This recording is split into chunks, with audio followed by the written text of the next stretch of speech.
But guys, I'm going to answer this question again from a brother here, Junior Bangura. It says, let me put it on the screen here. It says, Ibrahim, please answer my question. Or let's say they go ahead and use the PR system and APC wins the State House. Can APC just remove all the MP that comes to Parliament using the PR system because they came in illegally? Well, my brother, we never know what's going to happen. But that is why people like myself, we're here to ensure that we stop, bad precedents from occurring in the country. We want to stop bad politics because we don't want to see the era of Albert Magai, because everything we're suffering from today, we had a brutal rebel war because of Albert Magai, 1964 to 1967. So, and this is bigger than just APC and political party. This is about Sierra Leone. This is not about APC. These guys are flouting the constitution, and it should bother every one of us, regardless of our political parties. We have to put our political parties aside and focus on our country. When we come out here, we're all Sierra Leoneans. That's what we should be thinking about. Right? So again, it's about protecting our institutions, protecting our constitution, protecting our democracy. We've worked too hard for us to get to this point, and we should not allow a few people come and destroy that.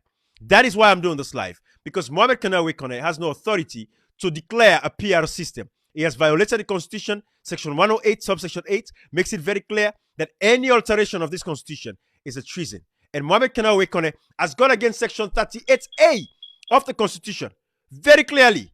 Subsection 1 there, which states that at the time when they announced elections, as long as constituencies exist, the only time the president may consult with NEC is at the time when they announced the elections. There were no constituencies existing at the time. But right now in Sierra Leone, we have constituencies existing. So the PR system was only a default because we had a rebel war. We cannot reach all these other areas. So the only reason why this government is doing it, and maybe Parliament is backing this, because we want to know why. And until we see the actions of this Parliament, we want to know why. So Junior Bangura, I'm against unconstitutionality. We don't know what the APC is going to do when SLPP is out of power. But let's leave that. But that is a fact, and these are the things we have to save. We have to salvage our democracy. We have to stand up and speak up against the wrongs that are happening. That is what I do. This is not about a political party. This is about Sierra Leone. And that is why, again, I'm contesting the presidency in 2028 or 2033. Because I'm tired of all this. I cannot be up here just screaming and hollering and shouting all the time. Let me effect the change that I wish to see. And that is why I'm going to run. So if you're watching this, prepare yourself for that time. 2028, 2033. 2028, I've explained myself a couple of times already. Because we're going to see Dr. Samora Kamara. I'm going to give him a chance. Let him win the elections in 2023 because he's an ex-president coming. 2028 is enough time for us to evaluate and say, you know what? Enough is enough. I'm going to contest this race. Or because he is doing good, we don't have to contest the race.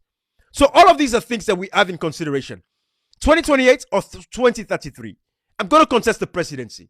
Enough is enough. Civic education is very important in our country. And that is why everybody just don't stay on entertainment all the time. Learn to read. Sierra Leoneans, we don't read.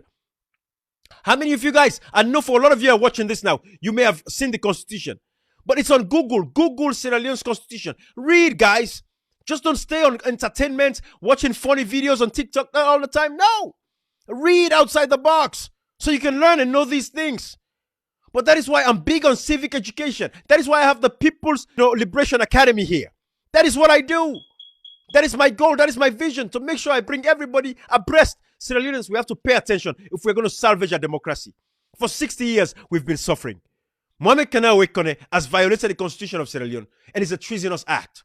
It is a treasonous act. By hanging. It should be hanged. It should be tried and hanged. It's treason. You cannot alter the constitution. You cannot go against the constitution. 38A was only added to the constitution, was amended in 1996 because we had a rebel war. So we had to use a PR system, a block representation system, because we had no constituencies in certain areas. So we went with that. But the default is always constituency-based elections. The people should elect their own leaders. These guys are going to courts, helter-skelter, because they want to take away selection. But now they want to select the choices of the for the people? They want to select the leaders for the people? No. Then the people elect their members of parliament. If somebody says, they want to contest parliament, their people know them in their constituency, let the people have a say in that. We don't need a PR system where political parties would decide who goes into parliament. And that it makes it very difficult for the people to hold their members of parliament accountable. We don't want a PR system. We're going to resist the PR system. No matter how long it takes. No matter how long it takes. People should pay for this. People should pay for this. Some of us are dead serious about these things. Dead serious about these things. It should not happen in our country. Impunity should be over. Enough is enough. We've had enough of this nonsense. Parliament, you are the supreme legislative authority. Parliament, Section 105, let me show you guys. Parliament can put a stop to this nonsense. The opposition can say enough is enough. These guys have done everything. Removed 10 members of parliament. Imposed a census on us. Imposed NIN. All of these things. Registration was done by phases. All of these things. Boundary delimitation was forced, even though they've stopped that now. They said, you know what? We're going to stop the boundary delimitation because they know it was illegal. It was not 5 years yet to do a boundary delimitation. So they stopped and said, let's go straight for the jugular. They are testing the waters. They want to see what the opposition is going to do. They want to see what the opposition is going to do. So Chernor Bah, to tweet is one, but to take proper action is another. Yes, you can tweet, but take proper action is what some of us are waiting on. And that is why this tweet is not enough. We want to see serious action.